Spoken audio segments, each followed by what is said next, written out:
Hi, Filmatics! Welcome to the show. We have an amazing guest for you today. We have Dougie Grimson. He's a writer and producer, and he's also the head creative of Red Bus Movies. Let's welcome Dougie to the show. Hello, Dougie. Hello. Nice to meet you. Yeah. Thank you for being on the show. And as a little hint where you might be filming from, can you let our audience know where we're recording with you today from? Yes, I'm just north of London, England. Oh, So it's 6:30 in the evening here. oh, I've just returned from football. football. So What were you yeah, watching a game? soccer, as you would call it. Okay, soccer. Yeah, my team were playing today, so and Who's we lost, ah? which wasn't good. Who's your team? I support Watford Football Club, who are Elton John's team, or were known as Elton John's team. So Oh, yeah, oh, and who? So it was Elton John's team. What was the name of their football team again? Watford Watford. Football Club. And who were you guys playing against? We was playing against a team called Burnley. Burnley. From up the north of England, yeah. Oh. It was pretty poor, I have to say. Oh no. So yeah. Oh man. I Well, you'll get them next time, right? yeah, it'll be a long timer. Oh, okay. Well. Anyhow, we have you today, and it's all about you because you're a winner. You've got festival awards and internationally acclaimed feature Green Street, starring Charlie Hunnam and Elijah Wood. Come on now. We've got Malibu Festival, Jury Award, Official Selection, Tribeca Film Festival, and 2 further award-winning features. Top Dog based on your novel. So you're a winner, and we're going to talk about your winning scripts and production. So how about that? Yeah, it doesn't sound bad when you put it like that. Yeah. So I want to ask you, Dougie, growing up, what was some of your favorite films? My dad, I grew up in the 60s and 70s because I am quite old. And my dad was a huge Fred Astaire and Ginger Rogers fan. So I grew up watching musicals, really, and old black and there weren't old black and white films then; they were just black and white films. So I'm a big fan of musicals. To this day, I'm a big. I see a lot of musicals in the West End of London, and old black and white films, and they always kind of inspire me to create stories. I think, and films and television are ultimately about telling stories. And that's I have a love affair with old movies. Oh, Fred Astaire. It's funny. Yeah, I mean, it was like magic. It was just that we it's for us as young'uns growing up in the 60s and 70s. Films were magic. And we'd all gather around the TV and watch. Before the days of video and the like, and there was a Fred Astaire movie on, and we'd just sit there absolutely captivated for an hour and a half, and it's lived with me ever since. I absolutely adore him. Oh, the magic of his feet. And like I saw like how they made him like when he tap danced on the walls and the roof and it was a spinning machine. It was so fascinating. Wow. He just was made to dance. And also I remember singing in the ring, right? I just thought that was so fun and happy and joyful. But that was a color. It wasn't in a black and white. Yeah, I mean, it's funny when people ask me what my favorite movie is. I always say Singing in the Rain. Oh, because it will always be my favorite ever movie because I think it's pretty much the perfect film. It's so cheerful. For me, it's just perfect. And every time it comes on, I just stop what I'm doing and watch it, and dip in and out of it, and it's just fabulous. It's escapism, it's fun, it's happy, it's got a great story, and it's got some amazing songs and some amazing dancing. What more can you want out of life than that? Yep. Well, I hope our audience will welcome back comedy and happy shows because we need more comedy, romantic comedy, and happy stuff on TV. We need that. So yeah, give a. I could not agree with you more on that. I'm so tired of seeing doom, gloom, Uzi machine guns, explosions, and all that. I just want nice stories which are funny and entertaining. You know, Yeah. and it's one of the things I say to anyone who wants to be a writer. Remember, above all, you are an entertainer. You know, you're telling a story to entertain people. So entertain them. From the first word you put on that page, it's got to be entertaining. And yeah, that's my kind of mantra, if you like. Yes. And then Whether I do it or not is for other people to judge. But I have a good time, so that's it. yeah, that's me too. Because I go, if I'm gonna sit down at the computer, not be outside in the sun, not playing, not doing anything fun, because you see all your friends, they get to go to the park, they get to go shopping, they get to go to events and dancing and parties, and I'm sitting at home inside, sitting at the computer, like your back hurts, your bum hurts, your hands get crooked, and you're just like exhausted from just that creative energy on the computer. So I want to have a good time, and I have a good time when I write. I have to have a good adventure.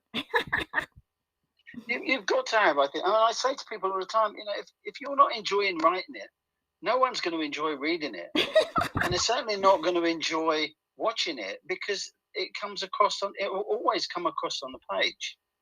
You know, you've got to have fun. You know, even if it's something that's quite heavy or quite dark, you've got to have fun doing it. You know, it's otherwise, what's the point? You know, why life can be depressing enough as it is. You don't want to sit down and do something which actually makes you more depressed. You know, unless you're some kind of masochist. It's crazy. Yeah. So you're a little kid and you're sitting around, I assume, the TV set watching these wonderful Fred Astaire movies, and then did you was there a movie, like a Criterion film, that said, "Wow, that's what I want to do. I want to go write or be a producer." Did you have that inspiring Criterion Not film? in the least. I never wanted to be a writer. I never set out to be a writer. When I was 16, I was all set to go to college, for want of a better word. And suddenly I had the idea. I mean, my dad was an entertainer. You know, he was a musician. And I jumped on my little motorcycle and went off to the local enlistment office and joined the Royal Air Force, and became an engineer. And I was an engineer in the Royal Air Force for 18 years. And writing could not have been further from my mind, you know, at all. I didn't write anything. I didn't write anything really until I was in my mid-30s. Well, so You know? you were 17, you did say 17 years old, you got on your bicycle and joined the Royal, what's it called? Navy? Royal Air Force. Royal The Air RAF. Force. Oh, Yeah, yeah. and then how'd you pick engineering? That was I something. was always fascinated by engineering. It's just a weird thing. I'm one of 6 kids, 5 brothers and a sister. Wow. And I was the only one who was really interested in anything other than music or comedy. I was just obsessed with engineering and got into motorsport. And the RAF seemed like a natural thing for me to do. I had no military connections at all up to that point. And I ended up serving 18 years. In fact, 40 years ago, as I'm sitting talking to you, I was on Ascension Island during the Falklands War. Wow. So, yeah, it was mad. Thank you. Yes. Oh my gosh, my heart goes out to you. Thank you for serving. My father retired from the Navy. So it's All right, okay. yeah, and no one understands like what someone that serves our country or goes through. It's very difficult. Those are very, very difficult times, and just thank you for your service. Just that's beautiful. Thank you. You don't have to thank me. I mean, I had a great time, so it's, you know, I loved every minute of it. So it was my pleasure, really. But it does make you. I think it is a unique thing. I think most people who have served, it kind of shapes them as individuals. It instills the kind of work ethic, which is quite important, certainly for writing. It instills that discipline, and also working on film sets. You know, veterans are kind of can do and do guys and women, and you need that when you're up against it and you're trying to produce something. You know, one of the things I do with and we'll talk about later, I suppose, but with my film company is I I try to use at least 20% of veterans on set, because I know I can ask them to do something and it will get done. And on a recent shoot we did, a 1-day shoot, we had something like 75% of the crew, cast and crew, were veterans, and it was great. Fantastic. You know, Fantastic. I love to yeah, hear that. it's there's a lot of little things like that I do. You know, and there's stuff I want to do in the future, obviously, because I want to encourage veterans into the business. Really, that's one of my goals, and we're getting there. I think That's beautiful. we'll And keep plodding, we'll keep trying. yeah, Yeah, because there's so much you hear, like people just have attitudes, or like you tell me to do what, or they're just like, why are you on the set if you're not gonna like enjoy it and do yeah, your absolutely. job and work together as a team, and no backlip or backfighting or rolling your eyes. Let's work together and do it and have fun. Like because I heard like some lady is doing this big gala, and she's just ordering people around like you, and you're like, well, that's not camaraderie, that's not pleasant, that's not Yeah, kind. There's a way to speak to people, and because you can see it from the films that like you can just see like it's supposed to be fun, it's entertainment, my goodness. And yeah, people are getting paid extraordinary amounts of money, so let's work together, have fun, do a great job, and just like go in there. And I love to hear that you're using veterans, because yeah, like you said, there's the discipline, like sports people and veterans discipline, and a can-do attitude, a winning attitude, and that just makes it all brighter and happier and for more pleasant yeah. I mean, experience. when I left the Air Force, in 1994, and I ended up working as a walk-on-ice for film and TV shows. It's a long story, and it gave me a good insight into how film sets operate and how people work. And I learned quite quickly that people can be awful. You know, give someone a bit of power and they'll just go crazy for it. And the way they would speak to people and treat people, and the fact that you've got so many people who are desperate to make it in the film industry, they just allow themselves to be walked over. And I would never do that. I would kind of, I knew I was there to do a specific job. I'm pretty low down the chain as a walk-on artist, a background artist. But at least treat me with a bit of respect and courtesy and manners. Otherwise, I'll just go home. And but I learned a lot there, about how it works, what works, and it's certainly when I speak to young people who want to get into the business, because they're all about how can I get produced, how can I find an agent, how can I do this. I just say there's always people looking for walk-on artists or background artists. Always go and spend some time on a film set, because you'll see how it works. And you'll see how people operate. You see all the different jobs people do. You can ask anybody anything. If they've got time, they'll help you. You will learn everything you need to know just by observing. And if you're a writer, obviously observing is the most important thing you can be doing anyway. But you'll learn an awful lot from doing stuff like that. It's a great piece of advice I give people. Because otherwise, you're talking about getting a movie produced and you don't know the tenth of the stuff they should know. You don't really know what you're talking about, and you need to learn. It's a weird industry. You need to know what everybody does and how the whole thing works. One of the things I've found difficult is I'm not looking at, down or at my level in terms of what goes on. I'm looking up. How do you raise the money? How does, the tax system work? How does all these other things work?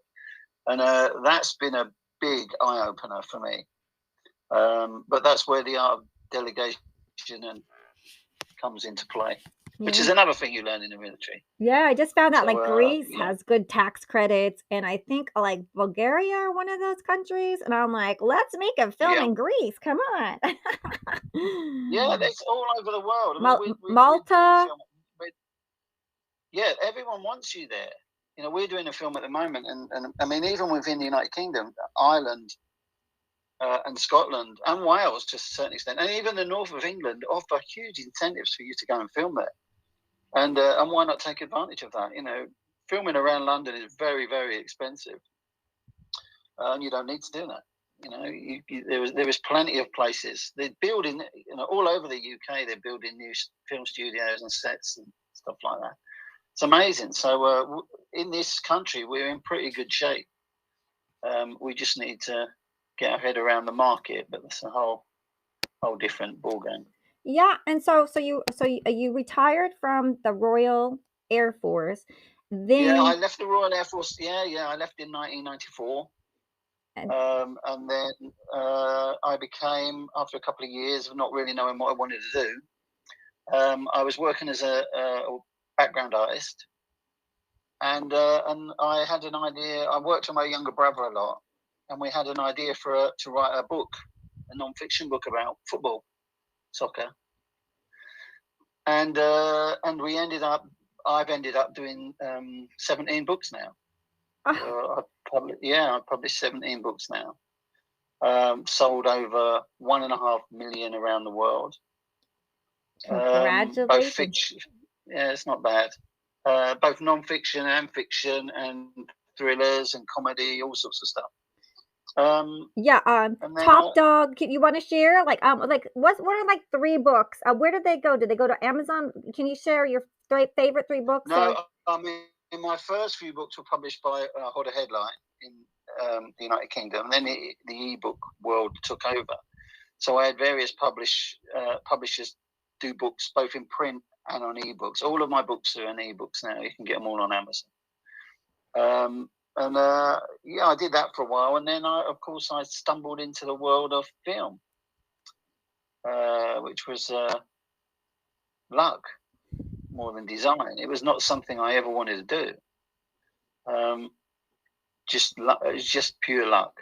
It was a really weird story. we wanna About hear it.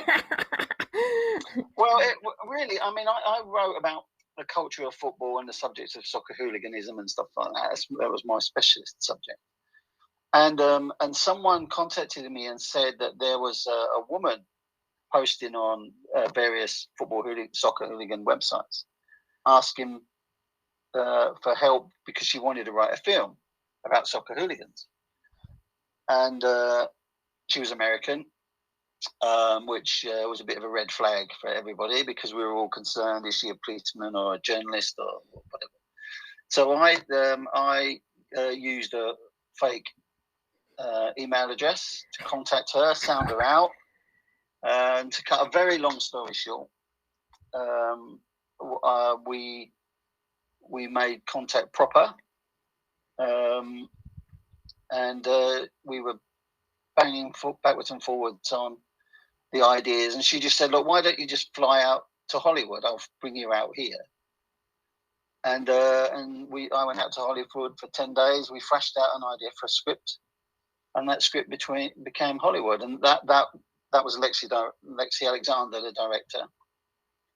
And as we were developing the idea, she wrote and produced a movie called Johnny Flint and a Short movie, which was about a boxer, and it was Oscar nominated. Wow. And as soon as that was announced, people were throwing money at us. Really, we was off and running. And Green Street came along about a year later, I think. Wow. We shot in London. So you saw this woman ask. Can you explain to everyone, like, you said hooligans, like soccer hooligan? What can you explain the term and what? Soccer hooligans. They're it's a weird thing. It's kind of like a gang culture that's allied to football. They're just people who fight, are violent at football, and supporters from different clubs fight each other at football games. It's very violent. You don't see it anymore. You don't see it so much anymore. It's a thing of the past, really. But in the 1980s, it was extremely violent, and it was a lot of it about. But it was great for those of us who were involved in it and around the scene. It was a great deal of fun. Every Saturday football day was an adventure. So anyone who's seen Green Street will know kind of what soccer hooliganism is about. Yeah, and so I want everyone that's listening so that we can kind of catch up because I'm introducing them to you. They may, so that is your it's called Green Street, and that's about is that correct me wrong? Soccer hooligans, right? Yes. Okay, Yeah, and when you said the director, that the woman that was posting, that you had your secret email to see if, who she was, and she turns out to be, you said, is that one of your partners now, or no, no, oh, no. that's just someone you worked with, No, she was American. Yeah, Lexi Alexi. Alexander is her name. Yeah, Alexi Alexander, who she was Oscar nominated for another movie called Flint, about a boxer, Yeah, right? a short movie called Johnny Flinton, Johnny which Flint, was about boxing, boxing. So she gets and Oscar she went on nominated. after that to do yeah. So it kind of kick-started everything. It kick-started Green Street. Yeah. And then So so yeah. she ended up doing Green Street for you after that, or right? No, we did Green Street. Green Street was a weird experience for me because it was the first time I'd ever written a script. Really, Oh, okay. I had no idea how to write one. I mean, basically, how I learned was I. It was Terminator 2 was a big deal at that time, so I would literally watch Terminator 2 while I was reading the script, and I kind of learned how scripts were put together and how it all worked from doing that. It's a good piece of advice. It's a So good way to train. so you watched Terminator 2? Did you get the script too, or you just watched it to do it? Yeah, I just downloaded the script off the internet, and I was literally reading the script as I was watching the movie, and said, "Oh, okay, okay." And then Lexi kind of mentored me as to screenwrite, put it all together. We did various polishes on it, um, and then before we knew it, we were filming. The budget came really quick because of her Oscar nomination, and Elijah Wood came on board, Charlie Hunnam came on board. We got the British actors on board, and it just went really quick. But I learned an awful lot on that set, an awful lot. It wasn't a great experience, Oh, it shall we wasn't? say. Oh. No, it was. It became fraught with a lot of tension because initially when I'd set out to write it, I wanted to write a British Fight Club. That's what I wanted to do. And whilst I knew it would be big in Europe, we wanted it to be big in America for obvious reasons. And there was a lot of creative differences around that approach, because one of the problems we had was, from my perspective, that we had a director and producers who were all female, and they wanted to develop it as more of a buddy movie than a proper violent movie. And so it took a lot of the shine off it for me. And as we were putting together, there were kind of arguments about script and stuff like that. And Alexi and I had a massive falling out to the point where we weren't speaking at all. And in the Oh. end, I just let them get on with it. Just took the money and ran. But it worked out okay. It's not done me any harm. It's a nice thing to have on the CV. Oh, And yeah. as you listed, it won plenty of awards. So yeah. Yeah, and that's one of the things you said is, like, writing has gotta be fun for you, and, and especially with your start, like, the people that seem like they have the credit, seems like they have the clout and the money to be able to, like, Yeah. direct it, and when you're the writer, it's like, but the writer who writes it should be the most important person in the room, because a director, producer, actor can't can't be in the project. So the writer should be on the red carpet always, and the writer, I don't see writers Well, on red yeah, carpets. I mean, sadly, it doesn't always work like that. One of the things I learned really quickly is the writer is once they've got the script, the writer's job's over. So your importance diminishes pretty quickly. It's not, I found that difficult because I hadn't understood that my role as a writer finished really quickly. As you go into pre-production, my job's done. Once they've got a shooting script, my bit's effectively over. And so, working with the actors or talking to the actors on set was pretty much a no-no. And it was a source of much tension. But that was largely my fault, because I didn't know. I didn't know how it worked. I didn't know how it was all supposed to work. So, as I said, I learned a lot, but it was an experience. And it turned out to be not a bad movie in the end. Can't complain. Yeah, and that's why a lot of writers become the director, and now a lot of, like, writer, director, Absolutely, producers, absolutely, and yeah. those movies are excellent because you got like the creator that knows because he wrote it, so he or she wrote it, so they have the Yeah, vision, they have the absolutely. creativity. They just need Yeah. those chances to make their wonderful Yeah. creative vision go all the way. Because some people, Well, mhm, yeah, one of the things I always say to people is, as a writer, if you're a script writer, you might as well write your script in pencil because it's going to go through so many rewrites, and you can't afford to be precious about any of it. If you're not going to direct it, you cannot afford to be precious because as soon as it's in the hands of a director, it becomes his script, and your job is to deliver his version of your story. That's all it is. So you have to work with him to get his vision of that across, because your vision is largely irrelevant. You've done your bit. If you don't like working like that, if you're going to be precious, and I'm not precious. I mean, I'll write a script, and there'll be certain things that are quite important to me within that script, which I'll argue for and I'll fight for. But most of it is it's his call, and I'm quite happy with that. But if you can't do that, then you've got a choice: either don't do it or um, direct it yourself. And as you say, writer director, there's more and more and more of them these days, and all power to them, because you have to, as a writer, you have to have that vision of your story in your head, because you're the one who sits there with a blank page and comes up with these ideas, only to hand it all to somebody else and let them run with it.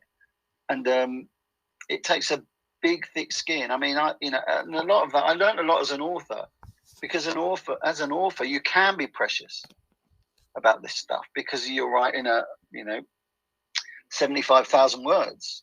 So you know that you develop everything. So you can be precious about that. You can stick to your guns with an editor. With a film, you can't do that. Because you're going to be rewriting and rewriting and rewriting. I mean, with Top Dog as an example, which was an adaptation of my own book, I knew that story inside out when I sat down to write the script. And packing all that into an hour and a half was very, very difficult. But I did it on a first draft. And then by the time I'd finished working with the director, who was Martin Kemp from Spandau Ballet. are you kidding me? Spandau Ballet, the No, musician? no, yeah, Wow, is that what he Martin Kemp. did? He directs now? He was always an actor. He was an actor before he was a musician, and he always wanted to direct. So he did Top Dog. He was brilliant to work with, absolutely brilliant. But he tore my script to shreds. Absolutely ripped it apart. And he said, "You've got three storylines in the novel, which come together at the end." He said, "But I can't do three. I can only do one. So pick one, and that's the one we're going to do." And that script went through, I think it was something like 12 rewrites before we got a shooting script done. Wait, what script For a was? story, Yeah, what script was this? this was for Top Top this was Dog. Top Dog.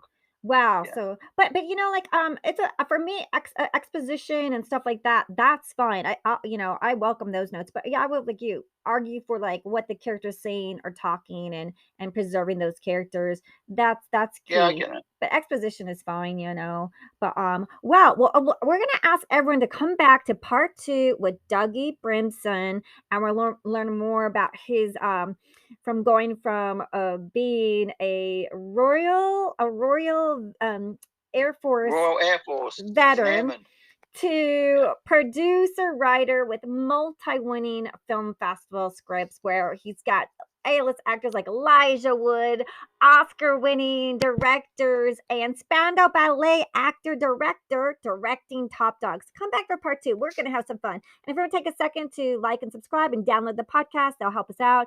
Buy me coffee sneakies or PayPal anonymous content, and then take a few seconds to give us 5-star reviews and give us a comment about your favorite Criterion film and director. And thank you so much.